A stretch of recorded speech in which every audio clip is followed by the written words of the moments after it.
Daniel Negrano afirma em seu vlog: é preciso normalizar o pedido de tempo em torneios.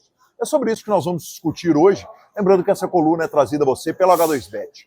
O H2Bet é onde você aposta com quem você já conhece, com quem ajudou a construir o poker e, claro, apostando e abrindo a sua conta pelo nosso link, você está apoiando esse projeto, apoiando o PokerCast. Eu lembro que apostas são para maiores de 18 anos, aposte com responsabilidade. Está aqui o nosso QR Code. Eu estava narrando a WSOP e quando chegou o momento da bolha, antes do hand for hand, o que a gente viu foi um stall descarado, ou seja, os jogadores demorando para agir, para os blinds poderem passar muito devagar e eles poderem entrar dentro da zona de premiação. Claro que depois que o torneio entrou em hand for hand, isso foi resolvido e nas entrevistas que o Jeff Platt estava fazendo ali, a gente viu um dos jogadores afirmar o seguinte: eu estava fazendo stall para um terceiro jogador da minha mesa, porque ele é o único short na mesa, e está tendo tanto stall nas mesas paralelas que eu resolvi fazer para ajudá-lo. Isso é surreal para nós brasileiros. E eu fiquei pensando o seguinte: caramba, por que será que os Estados Unidos não tem time bank, não tem o relógio? E por que eles não estão utilizando a solução que parece estar funcionando tão bem aqui no Brasil?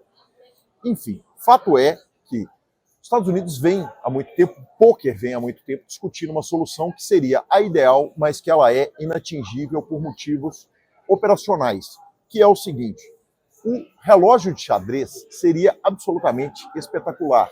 Ele é aplicável no online, mas ele não é aplicável no ao vivo. O que é o relógio de xadrez? O relógio de xadrez é o seguinte: o jogador tem tantos segundos para ele pensar, do início do dia até o final do dia, do início do torneio até o final do torneio. Se ele gastar lá no começo, no final ele não vai ter. Enfim, o problema disso é que para operacionalizar uma coisa desse tipo, você teria que ter um relógio que é itinerante, que caminha com o jogador pelo torneio. Você tem que avisar o dealer quanto tempo que tem, o jogador que está saindo da mesa A e indo para a mesa B, enfim. Ainda não é uma solução viável, especialmente para torneios gigantescos. Então, vamos trabalhar dentro da realidade, dentro da possibilidade. Tentando entender por que um torneio feito a WSOP, eu incluo todos os grandes torneios norte-americanos que não tem, eu fiquei, caramba, será que eu tenho que ligar para jogadores de pôquer? E eu resolvi ligar para um colaborador de longa data do nosso programa, que é o homem, a lenda Devanir Campos, fundador do BSOP e super diretor de torneio, o nosso DC, que você conhece, ele dispensa apresentações. E eu agradeço muito ao DC pela construção nessa pauta. Liguei para ele e falei: DC, me conta qual que é o rolê dos Estados Unidos, por que os caras estão apegados nessa onda de dar tempo ilimitado para todo mundo? Tem alguma coisa aí que eu não estou vendo? O DC usou um argumento comigo que foi o seguinte: cara, na verdade, isso foi discutido numa reunião da TDA e eles acreditam que se a gente der 30 segundos para o jogador pensar, que todo mundo vai utilizar os 30 segundos sempre. Então o torneio, ao invés de acelerar, ele vai acabar ficando mais lento. Mas, ao dar o argumento, o DC já me devolveu a solução. Ele falou: cara, o que eu expliquei para eles é o seguinte: a solução, o time bank, ele está funcionando no Brasil muito bem desde 2018, e a nossa solução molezinha é a seguinte: informa no regulamento, os 30 segundos que o jogador tem, eles não são um direito, eles são um privilégio. Ou seja, se o jogador abusar do tempo, se ele utilizar os 30 segundos em toda mão, ele vai ter o tempo reduzido e jogo que segue. E aí o seguinte: o time bank funciona no startup do BSOP, que é um torneio gigante, no main event do BSOP, em todos os grandes torneios do Brasil, mas isso funciona no free roll da tarde aqui do Sierra, funciona no torneio da pizza da sua cidade, funciona no torneio de 10, 20, 30 reais de qualquer clube do Brasil. E com um detalhe importante, né? Já tem time bank nos torneios de Super High Roller da WSOP. Então, quer dizer, não é uma coisa que não tenha sido testada durante a Série Mundial. Olha, eu afirmo o seguinte: assistir o Will Kassuf, aquele jogador falinhoso que joga a reta final de WSOP, dando falhinha infinita nos jogadores da mesa, é desesperador. Mas é desesperador pelas falhinhas, como é desesperador pelo tempo que ele gasta. A Vanessa Cade falou em entrevista também, falou: olha, é desesperador, a gente joga uma mão a cada 1h30. A sensação que a gente tem jogando um dia com o Will Cassuto na mesa é que a gente jogou 1 mês e meio de pôquer do lado dele. O Cabral também é um jogador que tende a demorar muito.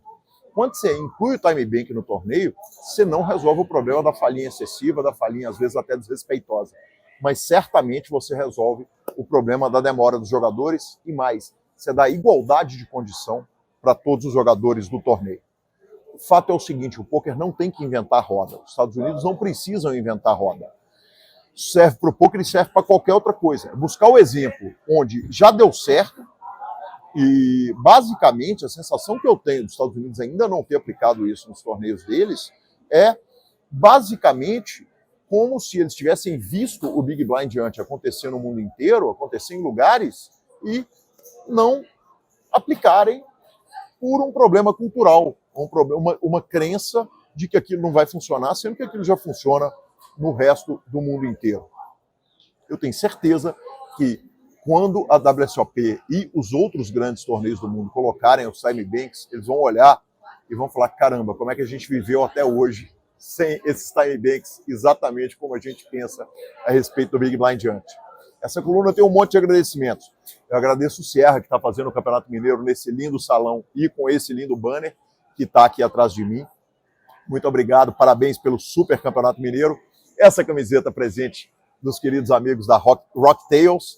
Agradeço também a Thaís e ao Igor por terem organizado aqui essa imagem, esse lugar bonito para eu gravar essa coluna. E agradeço, claro, ao H2Bet, o nosso patrocinador master do PokerCast. Eu lembro que apostando com a H2Bet, você aposta com quem você já conhece. E tem, claro, a coluna de Super Odds, tem promoções que vêm, os Jogos do Atlético sempre estão com Super Odds. Então, aposte pela H2Bet, baixando ou entrando pelo link da descrição desse programa, você apoia o PokerCast também. Lembrando, apostas são para maiores de 18 anos, aposte com responsabilidade e eu te vejo na próxima coluna. Vamos que vamos, valeu!